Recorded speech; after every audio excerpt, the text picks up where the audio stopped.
You were told to leave your 9 to 5 job and become your own boss. What if they lied to you? Maybe they did not, but before leaving your job, there are some things that you need to put in place. What if I told you that quitting your 9 to 5 and becoming your own boss out of the blues might be the worst financial decision that you are going to make in your life? Did you know that by statistics, more than 80% of startups and businesses fail?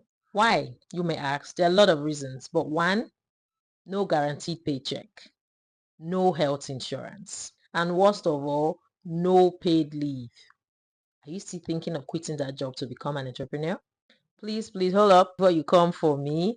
Let me give you some breakdown why your job might be the safest financial decision you'll make now than just jumping into, your dream business, becoming your own boss, and becoming an entrepreneur. And if you must be an entrepreneur leaving your 9 to 5, I will give you some few tricks that might work. Okay, before we dive right into the major points in today, if you are like me that do not really like long videos, I've made it easy for you. I have put this video in 5 sections and there are timestamps in the description box. So go straight to the description box, check whatever topic you want to focus on and go watch it. You are welcome.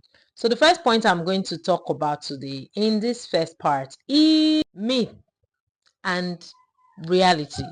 There's so much going on in the internet right now and social media is bubbling. So when you see entrepreneurs online, you'll be like, ooh, I think I need to quit my job and make this 2 million US dollars like they all say. But the truth is these things are just myths.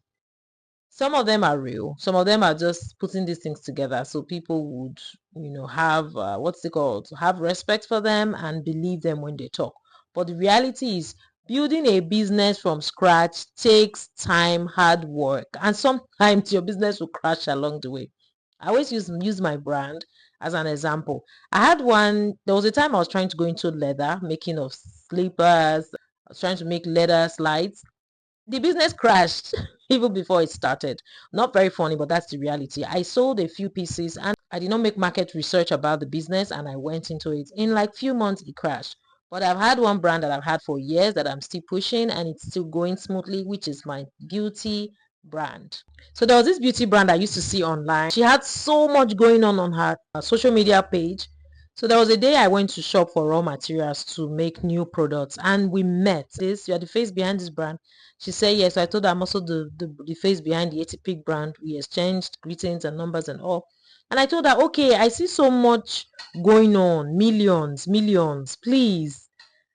I wasn't there yet at that time. This was like 3-4 years ago. So I said, I'm not making all these millions I'm seeing you make. Please, how do you do it and teach me? And she was laughing. She was like, it's not so real. Some are true. Not all of them are really true. But she's also trying to get there. And then this came to me like, okay, so imagine if you do a 9 to 5 and then you watch this lady's page, you will be thinking, okay, let me quit this job and go make these millions that this woman is making. Do not make that mistake. Now, the next thing I'm going to say is financial security.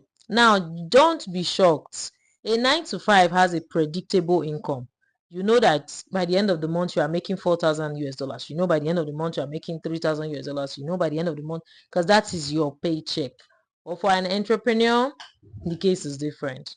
And some 9 to 5 have security, stability, not all of them, some of them, and also health insurance, some benefits, when you're on leave, you get paid. When you are sick, you get paid.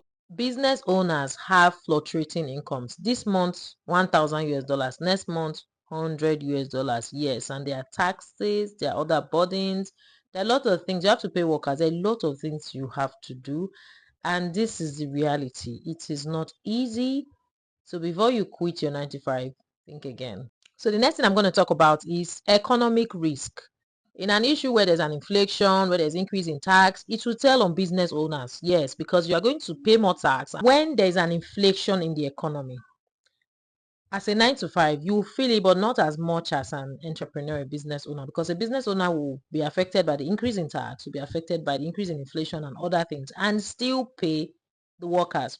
But you, on the other hand, as the worker, we feel the heat, but you are still, there is still a guarantee that at the end of the month, your salary will come in. You will get your paycheck at the end of the month, regardless of the inflation. The fourth point is work-life balance. I remember having an argument with somebody who was telling me that entrepreneurs are well rested, they are relaxing, they are not like workers. I'm like, what?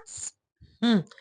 You as a worker, depending on the job you do, when you are done, you are closed for the day, you go home. When you are done working your hours that you are being paid for, you are done. But as an entrepreneur, you don't have rest. There's no Saturday, there's no Sunday, because you're going to strategize for the week. You're going to plan for the week. You're going to make calculations. You're going to balance a lot of things. So there's actually no rest time for business owners. While workers are resting throughout the weekends, entrepreneurs are planning how the week is going to go, how they're going to make more money, what they're going to do, how they're going to increase sales, what are they going to do about increment, or a lot of things. So there's actually no rest time. I hope you know business owners work more than 9 to 5. You know that work leave that you enjoy when you go on leave, you are sleeping, you are resting. As a business owner, you cannot sleep. Your business has to grow because that's what is paying your staffs. So unless you are intentional about your rest and giving yourself days off, it's not always easy for a business owner to have that much free time as a 9 to 5 worker. Okay, enough of everything being said. Now the next thing is, what are the solutions? Yeah, so the thing is, how do we now become business owners without making mistakes or doing it softly so that we'll get it right? As a 9 to 5 who wants to become a boss and a business owner, I would call it smart transitioning.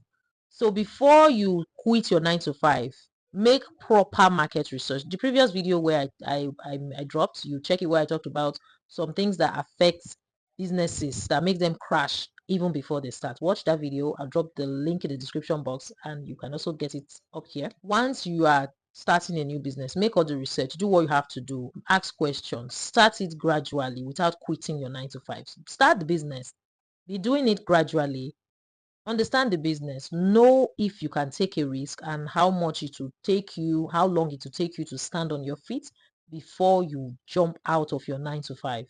Before quitting that 9 to 5, I would recommend that you start the business on the side, monitor it, invest in it, check all the risk and everything while you're still in your 9 to 5. Do it like a side hustle for a while. Then when you are sure that, okay, this is a strong business, I can do this business and I can survive on my own, then you can quit your 9 to 5. I hope this video was helpful. But I'm saying, just be smart. The goal is to have consistent flow of income.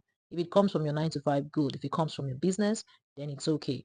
Do whatever works for you, but try to make sure you are smart about it, and there should be consistent inflow of cash. I hope this video was helpful. If it was, please subscribe to this channel for more content like this. And if you're an old subscriber, thank you. A new subscriber, you're welcome to this family. Until I see you in the next video, please be smart about your financial decisions.